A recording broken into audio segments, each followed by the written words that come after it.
یکم جون 1960 کو ملک امیر محمد خان نے مغربی پاکستان کے گورنر کی حیثیت سے حلف اٹھایا تھا۔ یہ رپورٹ پہلی مرتبہ BBC اردو کی ویب سائٹ پر نومبر 2020 میں شائع ہوئی تھی، جسے آج کے دن کی مناسبت سے دوبارہ شائع کیا گیا تھا۔ بھیگے بادام اور گاجریں نواب آف کالا باغ ملک امیر محمد خان کی صبح جسم و جان میں توانائی کے خزانے بھر دینے والی ان نعمتوں سے ہوا کرتی تھی۔ 26 نومبر 1967 کی صبح بھی نواب کے ذاتی ملازم خدا بخش معمول کے مطابق ان کے کمرے میں داخل ہوئے۔ سجی سجائی سینی گول ٹرے ان کے سامنے رکھی اور باہر آ کر کرسیوں پر بیٹھ گئے۔ معمول یہ تھا کہ نواب صاحب جیسے ہی گاجر کا آخری ٹکڑا چبا لیتے، ملازم کو بلا کر برتن اٹھا لینے کی ہدایت کرتے، لیکن اس روز معمول میں کچھ فرق آ گیا۔ اس روز کچھ گاجریں اور بادام ابھی باقی تھے کہ خوابگاہ کے باہر شور سنائی دیا۔ پتہ چلا کہ نواب صاحب کے دو فرزند دروازے پر کھڑے ہیں اور کہیں جانے کے لیے نواب صاحب کی جیپ طلب کر رہے ہیں۔ نواب صاحب نے چابی ان کے حوالے کر دی۔ جیسے ہی چابیاں ان کے ہاتھ میں آئیں، وہ دونوں گاڑی کی طرف جانے کی بجائے خوابگاہ کے دروازے کی طرف بڑھے اور ہیجانی انداز میں اسے کھولتے ہوئے اندر داخل ہو گئے۔ نواب امیر محمد خان کے سماں نگار سید صادق حسین شاہ نے اپنی کتاب نواب آف کالا باغ میں یہ واقعہ پوری تفصیل کے ساتھ لکھا ہے۔ نواب صاحب کے بوڑ والے بنگلے میں، جہاں وہ کبھی سعودی عرب کے شاہ فیصل، ایوب خان، سکندر مرزا، ذوالفقار علی بھٹو، امریکی خاتون اول مسز روز ویلٹ سمیت کئی دوسری عالمی شخصیات کی میزبانی کر چکے تھے۔ گزشتہ کئی روز سے کشیدگی کے آثار تھے۔ اس کشیدگی کا پتہ بنگلے کے مکینوں کے علاوہ ملازمین کے چہروں پر بھی عیاں تھا۔ سماں نگار سید صادق حسین شاہ کے مطابق نواب صاحب کے دو بیٹوں نوابزادہ مظفر علی خان اور نوابزادہ اسد خان کے اپنے والد کے کمرے میں یہ گستاخانہ انٹری اسی کشیدگی کا تسلسل تھی۔ اس کے فوراً بعد ہی سیڑھیوں پر باہر بیٹھے خدا بخش کو کمرے سے تلخ کلامی کی آوازیں سنائی دیں۔ اس کے بعد فائرنگ کی آواز آئی۔ ارے کیا کر رہے ہو؟ خدا بخش کے کانوں میں نواب صاحب کا جب یہ جملہ پڑا تو وہ بھی کمرے میں داخل ہو گئے۔ نوابزادہ مظفر نے انہیں بالوں سے پکڑ کر صوفے پر پٹکا اور کہا، کسی کو بتایا تو اس پر بھی برا حشر کروں گا۔ اسی دوران ایک اور ملازم عالم خان کمرے میں داخل ہوا۔ اسے یہ کہہ کر واپس بھیج دیا گیا کہ کمرے سے نکل جاؤ، نواب صاحب کو دورہ پڑ گیا ہے۔ گولی لگنے کے بعد نواب صاحب قالین پر اوندے منہ گر چکے تھے اور ان کے جسم سے خون بہہ رہا تھا۔ عینی شاہدین کے مطابق دونوں بیٹے اس وقت تک کمرے میں موجود رہے جب تک روح نواب صاحب کے جسم سے پرواز نہیں کر گئی۔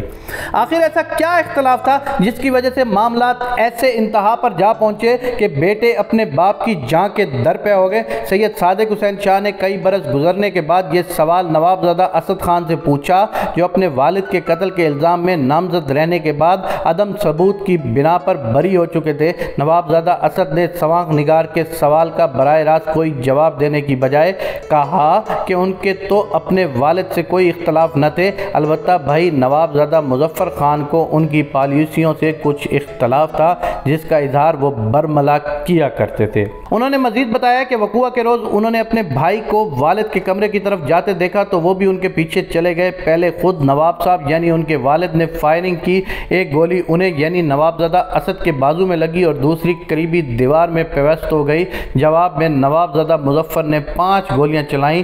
نہایت قریب سے چلائی گئی بریٹا پسٹل کی گولیاں نواب صاحب کی جان لے گئیں۔ نواب صاحب کی وہ کیا پالیسیاں تھیں؟ نوابزادہ مظفر کو جن سے اختلاف تھا، مصنف کے مطابق نواب صاحب جن دنوں پنجاب کے گورنر تھے، ریاست کالا باغ کا تمام تر انتظام ان کے بیٹوں کے ہاتھ میں آ گیا، جس کے نتیجے میں ضلع میاں والی میں جبر کی فضا قائم ہو گئی اور نواب زادگان نے سیاسی مخالفین کو زور زبردستی راستے سے ہٹا دیا یا مخالفین کو جان سے ہاتھ دھونے پڑے۔ نواب صاحب گورنر کا منصب چھوڑ کر واپس کالا باغ پہنچے تو اس صورتحال کو انہوں نے اپنے لیے ناخوشگوار پایا۔ انگریزی اخبار دی نیشن نے اپنی ایک تحقیقی رپورٹ میں وراثت کی تقسیم سے متعلق اختلافات کا بھی ذکر کیا ہے، جن کے مطابق نواب صاحب نے کچھ ایسے اشارے دیے تھے کہ وہ اپنی جائیداد اپنے بیٹوں کو منتقل کرنے کی بجائے براہ راست اپنے پوتوں کے نام کر دیں گے۔ یہی اختلاف تھا جو ان کی جان لے گیا۔ یہ شخص جو یوں ایک صبح بے بسی کے ساتھ مارا گیا، کبھی اتنا طاقتور تھا کہ مغربی پاکستان میں اس کی اجازت کے بغیر پتہ تک نہیں ہلتا تھا۔ یہ شخص سیاست میں نہیں آنا چاہتا تھا، لیکن یہ دیکھ کر کہ اس زمانے کے وزیر اعلیٰ نواب افتخار حسین محمد دمدوٹ اراکین اسمبلی کے سوا کسی دوسرے کو ملاقات کا وقت ہی نہیں دیتے تھے۔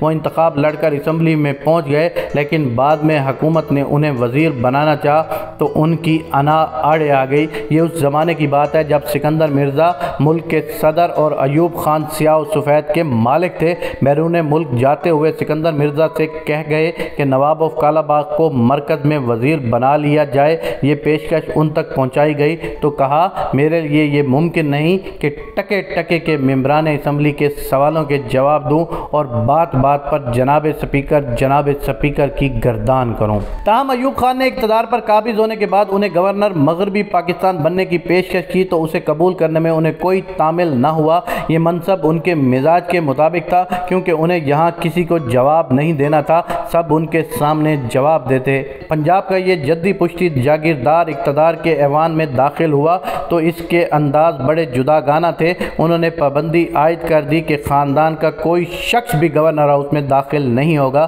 ایک بار کوئی سفر درپیش تھا، صورتحال کچھ ایسی بنی کہ ان کے ایک صاحبزادے کو ان کی گاڑی میں بیٹھنا پڑا۔ انہوں نے پچھلی سیٹ کا دروازہ کھول کر والد کے برابر بیٹھنا چاہا تو انہیں وہاں سے اٹھا دیا اور کہا کہ یہ جگہ ملٹری سیکٹری کی ہے، تم اگلی نشست پر ڈرائیور کے ساتھ بیٹھو۔ گورنر مغربی پاکستان کی حیثیت سے صوبے کے تمام امور پر ان کی گرفت انتہائی سخت تھی۔ یہ شہرت ملکہ برطانیہ تک پہنچی تو انہوں نے کہا کہ جنگل کا شیر بھی نواب کا کہنا ماننے پر مجبور ہے۔ ان کی مؤثر ایڈمنسٹریشن کا راز یہ تھا کہ وہ اہم عہدوں پر تعیناتی کے لیے افسروں کا انٹرویو خود کرتے، خاندانی پس منظر اور ان کی کئی پشتوں تک کے بارے میں آگاہی حاصل کرتے۔ افسروں کے انتخاب میں ان کی احتیاط کو دیکھتے ہوئے کسی نے ان سے کچھ سوال کیا تو کہا کہ ہم لوگ تو گھوڑا اور کتا خریدتے ہوئے بھی شجرہ دیکھتے ہیں، یہ تو ملک کا معاملہ ہے۔ ایک بار پی ایم اے کے کیڈٹس کے انتخابات پر بھی اسی قسم کا تبصرہ کرتے ہوئے مجھے خدشہ ہے کہ آنے والے دنوں میں عسکری قیادت کا معیار کمزور ہو جائے گا۔ سول افسروں کی طرح فوجی افسروں کے بارے میں بھی وہ خاصی معلومات رکھتے تھے۔ انہیں جب معلوم ہوا کہ ایوب خان یحییٰ خان کو فوج کا سربراہ بنانے والے ہیں تو کہا کہ یہ ان کی عظیم ترین غلطی ہوگی، کیونکہ وہ شرابی اور عیاش آدمی ہیں۔ جنرل سرفراز چاہتے تھے کہ یحییٰ کی جگہ انہیں یہ منصب ملنا چاہیے۔ اس مقصد کے لیے وہ نواب صاحب کی مدد کے طلبگار بھی ہوئے، لیکن ان کے بارے میں نواب صاحب کی رائے مثبت نہیں تھی۔ ان کا خیال تھا کہ سن 1965 کی جنگ میں لاہور کے محاذ پر ان کی کارکردگی اطمینان بخش نہ تھی۔ صوبے کے حالات سے آگاہی کے لیے انہوں نے تمام متعلقہ افسروں کو ہدایت کر رکھی تھی کہ وہ اپنے محکمے اور علاقے کی تمام تر معلومات براہ راست گھر کے پتے پر انہیں روانہ کیا کریں۔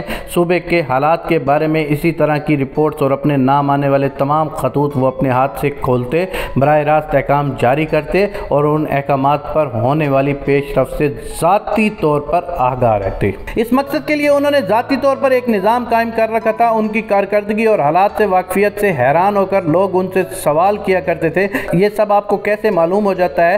وہ کہا کرتے تھے یہ باتیں مجھے میرا جن بتاتا ہے۔ سن 1965 کی جنگ اور اس سے پہلے آپریشن جبرالٹر اور گرینڈ سلام کے بارے میں ان کی رائے یہ تھی کہ یہ ایک سازش ہے جس میں بھٹو اور ان کے ساتھی ملوث ہیں۔ ان آپریشنوں اور جنگ کے بارے میں وہ سمجھتے تھے کہ ان کی وجہ سے نہ صرف ملک میں نقصان رہے گا بلکہ ایوب خان کا اقتدار بھی کمزور ہو جائے گا۔ ایوب خان کے سیکرٹری اطلاعات الطاف گوہر نے لکھا ہے کہ جنگ کے زمانے میں نواب صاحب منظر سے غائب ہو گئے تھے، لیکن دوسری طرف اس کے بالکل متضاد اطلاعات بھی موجود ہیں۔ ان کے سوائے نگاہ نے جنرل شیر علی کے حوالے سے لکھا ہے کہ ایک بار وہ ہیلی کاپٹر میں جنگ زدہ علاقوں کا دورہ کر رہے تھے کہ زمین پر انہوں نے ایک سویلین کو فوجیوں کے ساتھ باتیں کرتے دیکھا۔ یہ منظر حیرت انگیز تھا، لہٰذا انہوں نے ہیلی کاپٹر اتروا کر صورتحال کا جائزہ لینے کا فیصلہ کیا۔ معلوم ہوا وہ تو نواب آف کالا باغ ہیں جو فوجیوں میں بسکٹ تقسیم کر رہے ہیں۔ سوجی، السی اور دیسی گھی سے بنے ہوئے یہ بسکٹ انہوں نے خصوصی طور پر اپنے گھر میں تیار کرائے تھے۔ جنرل شیر علی یہ دیکھ کر متاثر ہوئے اور انہوں نے کہا کہ قوم کو آپ جیسے لیڈروں ہی کی ضرورت ہے۔